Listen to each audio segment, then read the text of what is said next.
This is Killer Innovations, a show about ideas, creativity, and how you can innovate. Welcome to the Innovator's Garage, where you learn to create your next game-changing killer innovation.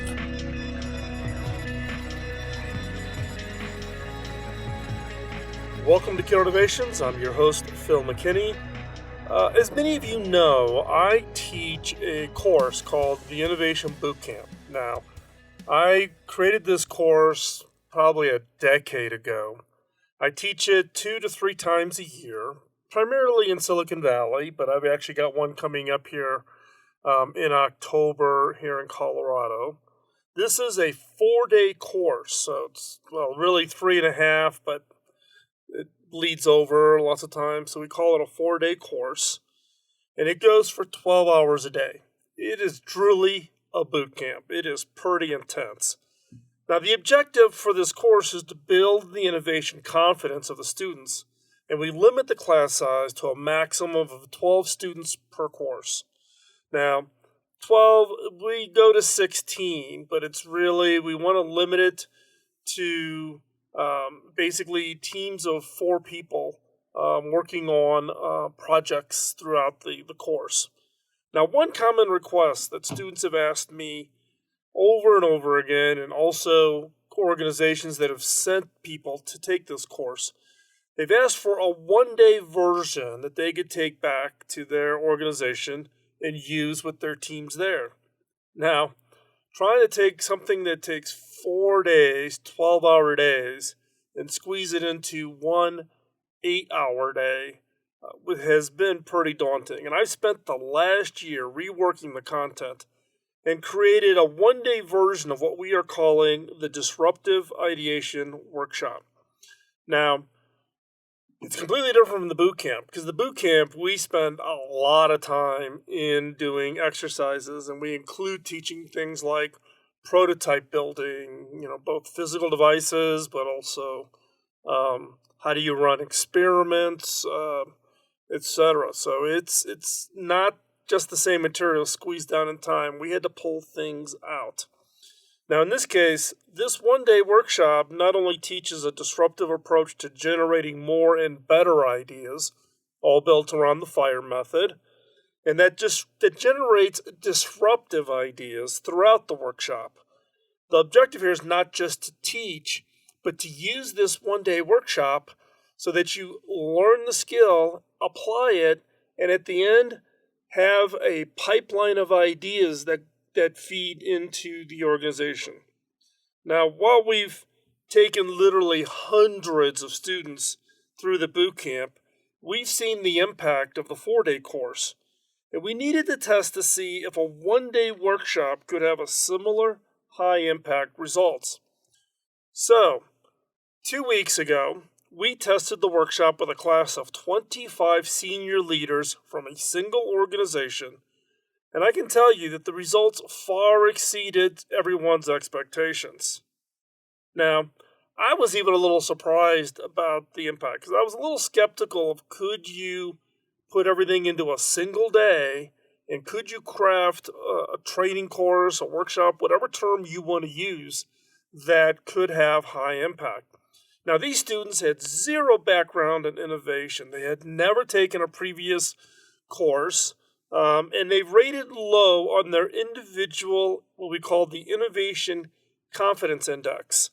So how confident are they in their own ability to generate disruptive, breakthrough, game-changing ideas? And everybody in this group ranked low. At the end of the course, their innovation confidence skyrocketed. So it says that you could take a material and create that kind of immersive, intense experience, you could transform. Now, the other objective of this was not just to build their innovation confidence, but could we, through the process of building that confidence, also create a pipeline of really high, disruptive, breakthrough ideas that could then be used to feed the innovation pipeline. So the ideas that were ranked highest from these 25 leaders generated from the workshop we put those back in front of the C-level executives who sponsored the workshop. And what was shocking is those high-ranking ideas were immediately selected by the C-level execs to go forward, to get funding, resources, encouragement, go make those happen. The C-levels described the ideas as what they called highly disruptive, and it's exactly what they were looking for. So not only did they get great feedback that the course material was good and it was interesting and that I was entertaining as an instructor, right? But that they could absorb it, they could apply it, and they had proof of that application because at the end of that workshop, they had ideas that they could go forward.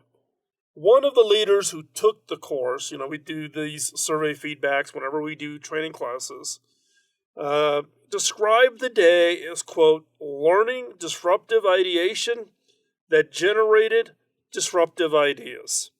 Now, I don't think I could have crafted a better description of what it is we called it. In fact, just to let you in on the inside baseball, we called the course when we first taught it as Innovation Day. That's what this organization referred to it as. It was an Innovation Day. But we actually liked this feedback that we got from one of the students at the end of the day. So we named the workshop Disruptive Ideation. So it's not just about learning how to disrupt the way to ideate, but actually to generate ideas that are disruptive. So what do I mean by disruptive? Disruptive has a lot of terms and can be applied at different areas. The way we've referred to it as causing or tending to cause disruption. It's innovative, groundbreaking, unconventional, unorthodox, off-center, unusual, unfamiliar, unprecedented, groundbreaking, pioneering, trailblazing, revolutionary, radical, advanced, newfangled, state-of-the-art. Whatever term you want to use, it's about coming up with ideas that are innovative and groundbreaking and unconventional and unorthodox and off-center, unusual and trailblazing and revolutionary and radical. And given that ideas are generated by people, having more people with the confidence to innovate will result in innovations that will create competitive advantage for this organization. So, why am I talking about this? This is not a sales pitch around, hey, use this workshop. We'll talk about things at the end of the show about how we can help you with your own workshops. But use the experience. We're going to spend the rest of this show today to share with you how this course came about. How was this course structured? What is the content in this course?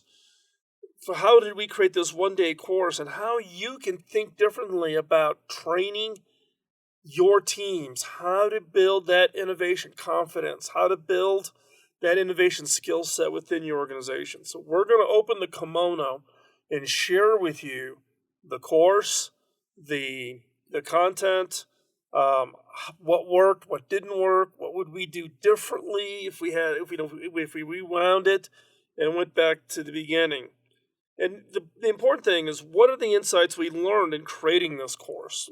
We spent a year really thinking long and hard about what should be in a one-day version versus coming off of the 4-day innovation boot camp. And so that's what we're going to discuss today. I'm going to walk you through how I created the course outline, and the course content. And just as important, all of the key elements that had the biggest impact on the overall success. Now, we've tested this course once. I'm just putting the parameters on it. We've tested elements of it. I've done, sections of it as part of one-on-one coaching sessions, etc. But this is we put it all together. We did it for these 20 leaders inside of this organization. And I'll tell you, it was a long day.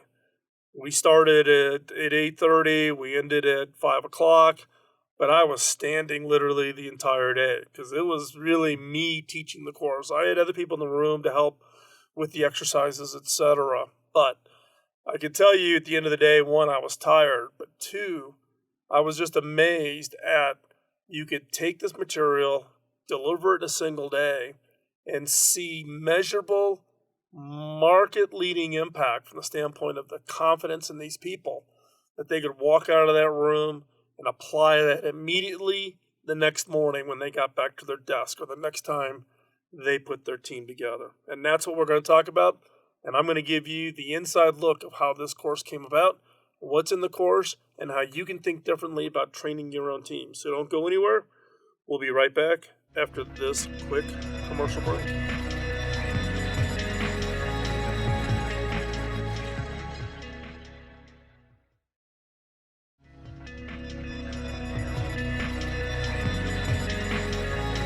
The Disruptive Ideation Workshop is built around two major objectives. Objective number one, teach a disruptive approach to ideation, an approach that will radically increase the number and quality of the ideas that a person or team can generate. That's the ultimate. Number two, objective two is, through the process of learning, apply it to a real-world problem facing that organization, so at the end of the workshop, there are a ranked set of disruptive ideas that the organization can immediately take forward. And we needed to achieve both objectives. Teach a disruptive approach and generate disruptive ideas through the process of learning. And do this in a one-day course. Now, to teach this, we need to teach one, some basic background and some basic skills. And then two is apply those skills. And we had to think long and hard about what was included versus what we didn't teach.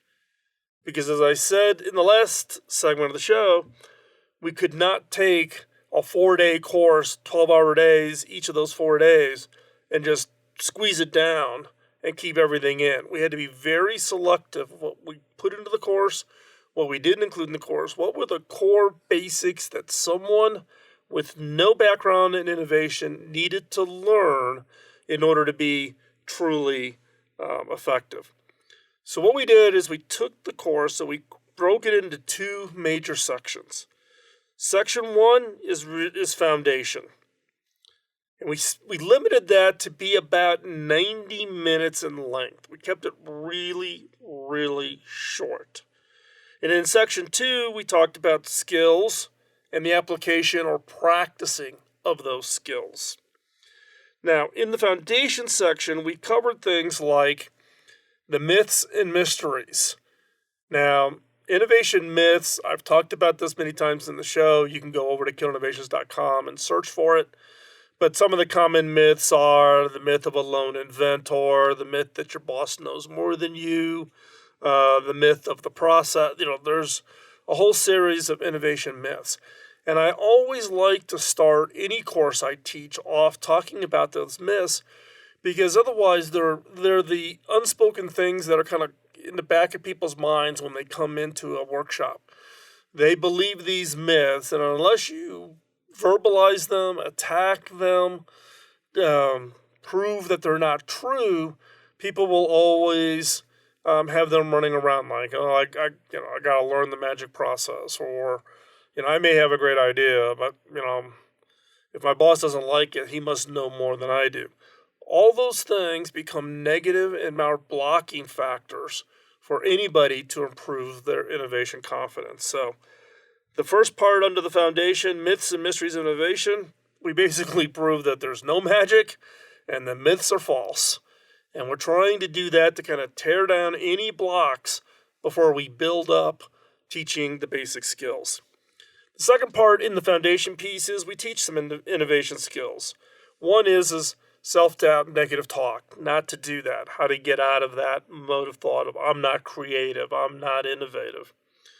We also talk about how do we spark your imagination, how do you get inspired, how do you think creatively, how do you kind of unleash yourself. The other is seeing with fresh eyes, right? So for those of us who've been in industries or technologies or marketplaces for an extended period of time, we tend to get ourselves into the rut. And so how do you look at things with fresh eyes? So that's just a sampling of what we would teach, what we call basic innovation skills. These are things that would cause us to be more observant, open to new ideas, less, self-judgment, and use that as kind of a foundational piece, and important to get those in place, get people comfortable that yes, you can be creative, and you need to change, in some cases, how you look at problems and opportunities in different ways. The third area we teach in the foundation section is innovation antibodies. Look, we all run into the innovation antibodies. These are the people who tell us that, it'll never work. We've tried that before. We can't afford that. I'm the expert. Let me, no, we're not going to go that direction. Whatever it is, there's thousands of excuses that innovation antibodies will come up with. And as a result, you've got to be prepared to say that as you go through the process of creating an approach to do disruptive ideation, you're going to have people who are not going to like your ideas. And in fact, they may attack your ideas, and they may actually, in fact, attack you. And I've talked about this before, so it's on previous episodes. I've blogged about it, about dealing with rejection. In fact, there's an episode of 5 Minutes to New Ideas where I just focused on being rejected and criticized, and I tell the story of Renoir the painter. So hop on over to philmckinney.com. You can find it over there and check that out. But we teach about innovation antibodies, and we also give some tricks and tools on how to get around them. And then the fourth area we cover in the foundations piece is what we call the innovation framework. This framework, which is based on FIRE, is key to everything we will teach in this section 2. So this is an important piece. So we teach FIRE. This workshop, however, is just focused on the F, I, and R, focus, ideation, and ranking. The E part of FIRE, execution, is not one that lends itself to a one-day course. We're not going to go in and teach how to do prototypes and how to do market tests and validations and those kinds of things.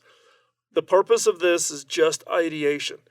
How do I create the focus where I'm going to search? How do I ideate those ideas, and how do I rank them so that I know those are the ones I want to spend the time on? So focus, ideation, and ranking. These three elements are really the fuel for execution, for your innovation funnel, your innovation pipeline. Now, we kept this section short and to the point, about 90 minutes or so, enough to give them a foundation with not grinding them through a typical talking head course. We also covered adapt and adopt. And what do I mean by that? We emphasize that they should take what they will experience throughout this one-day course and feel comfortable to adapt those skills so that it works within their organization. Don't think that they get structured in a set of rules and I must do step 1, step 2, step 3.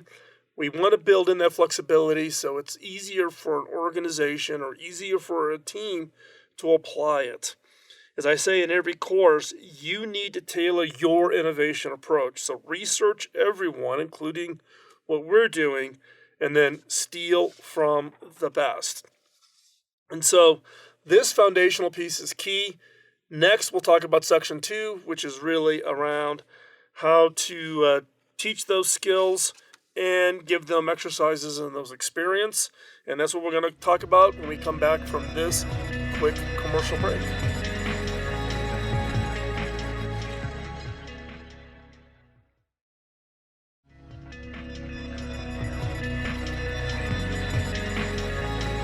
In the second half of the Disruptive Ideation workshop, we walk through each of the elements in FIRE, focus, ideation, ranking, and execution, and have exercises that allow them to apply that to a real problem statement.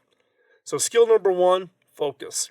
Focus is about defining the problem. Having a clear problem statement is absolutely critical.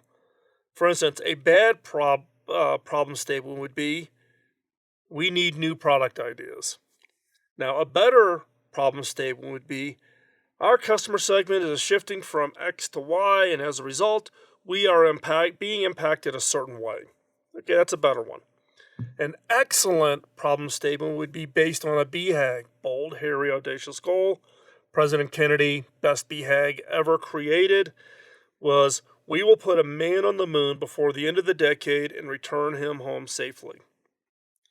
You need a clear problem statement. Without a well-defined problem statement, everyone will jump to generating ideas to solve something that is not clearly understood. In the bootcamp course, we spend a half a day having the teams craft their problem statement. For a one-day workshop, you can't do that. So we did our homework with senior executives in the organization and crafted a draft problem statement. So the exercise was for the teams to review the draft and revise and edit. The goal was to have a problem statement that would be used throughout the rest of the day without the exercises. And this is important because whenever you're going to start an ideation effort inside your own organization, spend the time thinking about the problem statement. Famous Albert Einstein quote is, if he was given 1 hour to save the world, he would spend 55 minutes defining the problem and 5 minutes solving it. So spend the time defining the problem. Skill number 2, ideation. So we walk through the use and power of the question to generate more and better ideas. And we demonstrate the use of the killer question card deck, and we give those out to everybody in the workshop. We set the ground rules for ideation, no judgment, no criticizing, etc. And then for the problem statement, exercise number 1 is what we call individual ideation. Everybody sitting at their table with Post-it notes, crank out as many ideas as they can. Rules are no talking. At the end of that exercise, everybody takes those Post-it notes, puts it up on a flip chart, and you group them together, the ones that are kind of common, duplicative, similar to. Then exercise number 2 is team ideation, which is looking at those ideas, pick an idea that is not yours and improve upon it. So that's team ideation. And what you'll find is when you run a workshop and you compare the output, team ideation will generate 50% more ideas than an individual just ideating on their own. So you want to practice team ideation. Skill number 3, ranking. Now, as I said many times, ideas without execution are a hobby. And I'm not in the hobby business. So ranking is about taking a large number of ideas generated and finding that top 2 or 3% of those ideas. And there's 2 ways to do that. Exercise number 1 is what we call the wow ranking. So if you remember back to the ideation, skill number 2, you now have these Post-it notes on a flip chart, and they're kind of grouped and together. What we call wow ranking is we basically give everybody 5 dots. So team member number 1 gets 5 red dots, someone else gets 5 yellow, someone else gets 5 green, 5 blue, whatever colors. You're given 5 dots. In the wow ranking, people walk up to that flip chart, they take their dots, and they vote on the best idea. Not the grouping. We want it to be attached specifically to one of the Post-it notes. So that idea in this ranking is the best core of that idea. Now you could put all of your dots on one chart, or you could spread them across, or you could put 2 on one and 1 on another. However you want to do that, you get 5 dots, however you want to use it. Some ground rules that we've learned over the years. You are not allowed to move somebody else's dots. You'd be amazed at how often that happens. Why? I've never gotten my head around it, but it happens. So now what you do is you take the top ideas based on the vote counting. In the case of a one-day workshop, we just said top 5 ideas. So the top 5 ideas based on the dot voting or the wow votes. For each of those top 5 ideas, then we do what's called criteria ranking. In this exercise, we're given a set of questions to rank against.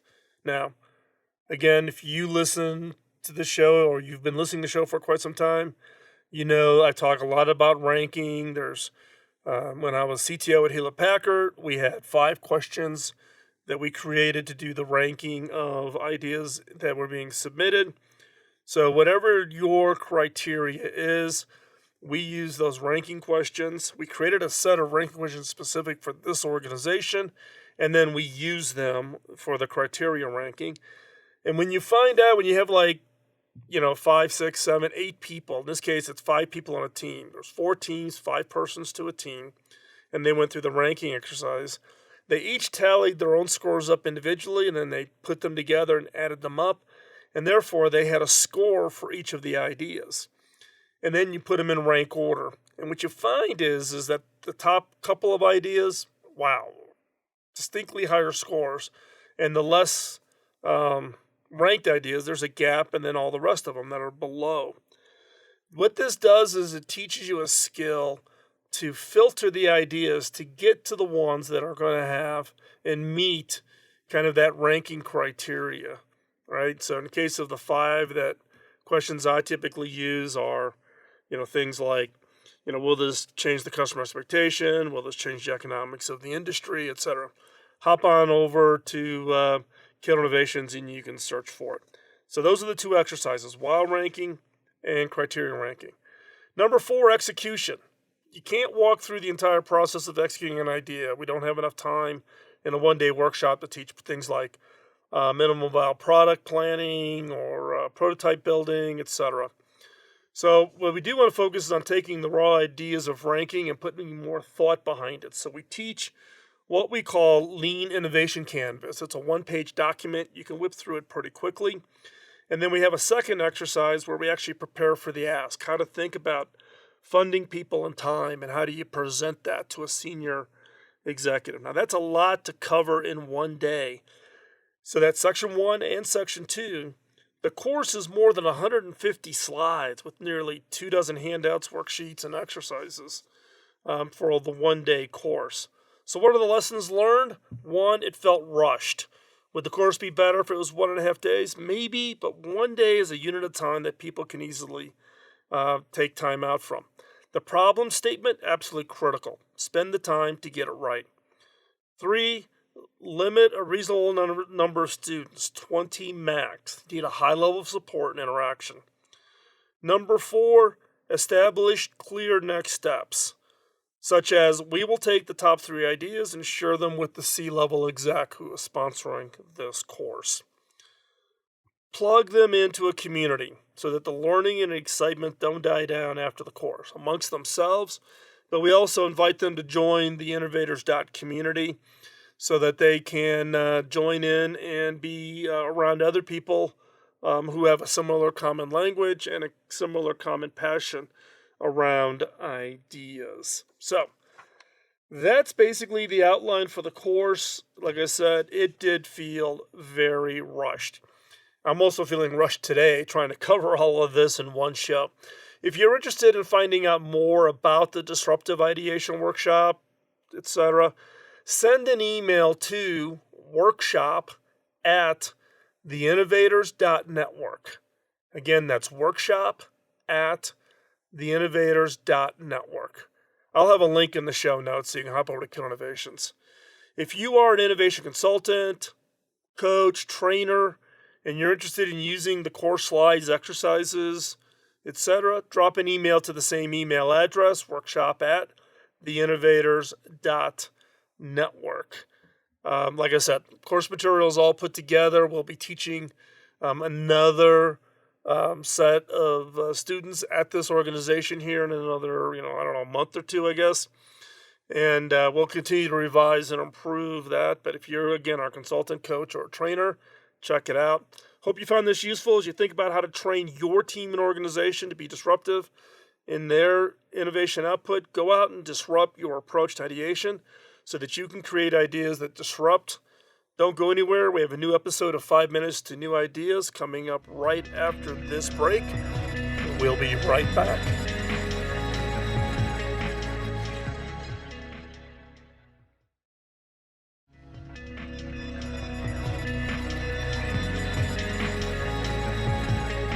Back in the early days of this show, I would share what I called a killer question in each episode. These questions were designed to be used in your personal, team, or organization's innovation efforts. Now, based on feedback from listeners just like you, we've decided to bring it back with some improvements. Each episode of the Killer Innovations has a segment that I'm now calling 5 Minutes to New Ideas. It's designed for the creative mind looking for that next great idea. Each episode will challenge you to think differently about yourself, your business, and your products and services by asking unique, funny, and sometimes crazy questions. These questions are designed to force you to look beyond the obvious and to uncover ideas and opportunities you never before considered. So, get out your notebook and be ready to uncover that game-changing idea. Here is 5 Minutes to New Ideas.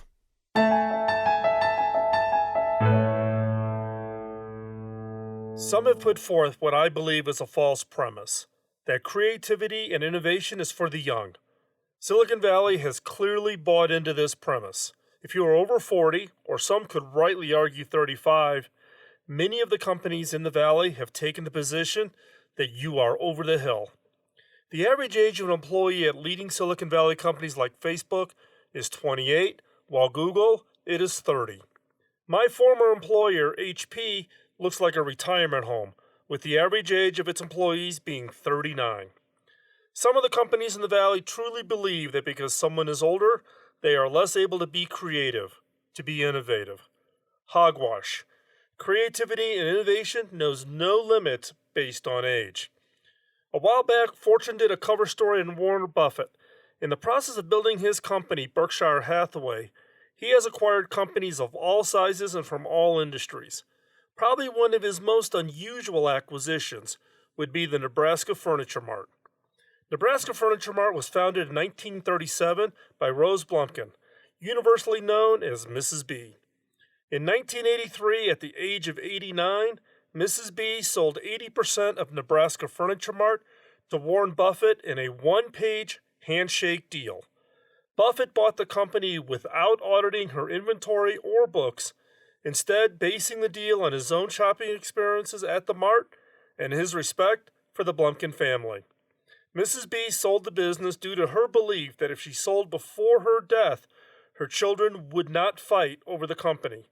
She continued to work at the store, putting in her normal 70 hours per week, using an electric scooter to get around. Soon after the sale, Buffett would say, quote, "Put her up against the top graduates of the top business schools, or even the chief executives of the Fortune 500, and assuming an even start with the same resources, she would run rings around them," end quote.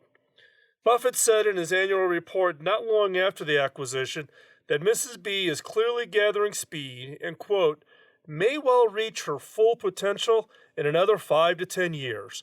Therefore, I've persuaded the board to scrap our mandatory retirement at 100 policy, and it is about time." He adds, "With every passing year, this policy seemed sillier to me."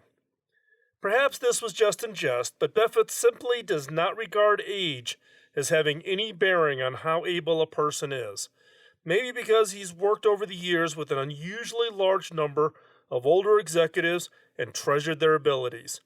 Buffett said, quote, "Good leaders are so scarce, I cannot afford the luxury of letting them go just because they've added a year to their age." The same applies to when someone starts down the innovation path. You can pick up creativity mantle at any age.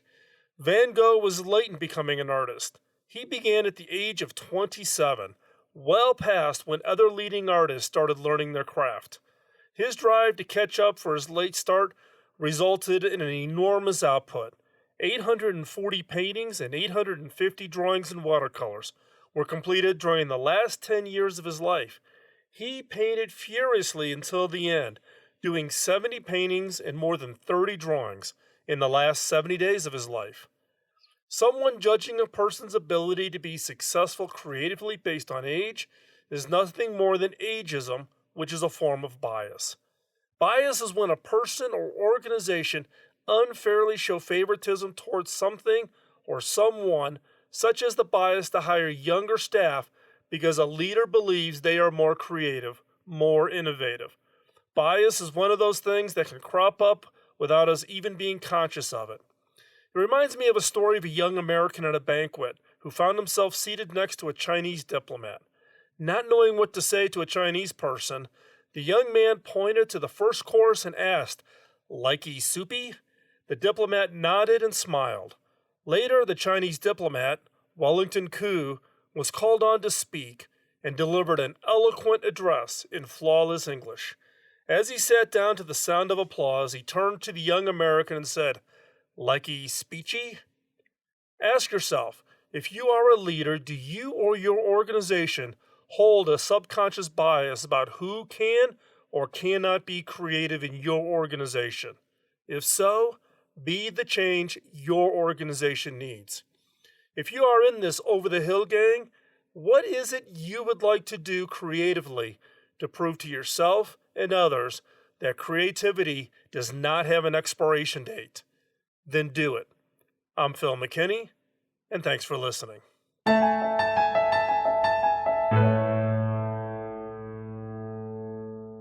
Thanks for taking the time out of your busy schedule to join in. If you have any comments or suggestions, drop me a note at phil@killerinnovations.com. Now, the reason I started this show back in 2005 was to pay back my early mentor. My first mentor, Bob Davis, invested an immense amount of time in training and coaching me, which had a major impact on my career. When I went back and asked him how I could pay him back, he laughed and said I couldn't. I had to pay it forward. If I could ask for a favor, could you help me pay it forward? How? 1, by giving us a rating wherever you get your podcast, as that helps spread the word. And 2, by telling others about the show. If you want to be part of the conversation between the shows, I hang out in the Innovators community on Slack. The Innovators community is a private community of vetted innovators who help each other succeed. Check it out at theinnovators.community. This episode of Killer Innovations was produced by the Innovators Network. You can find the show notes and the entire show catalog going back to 2005 at killerinnovations.com.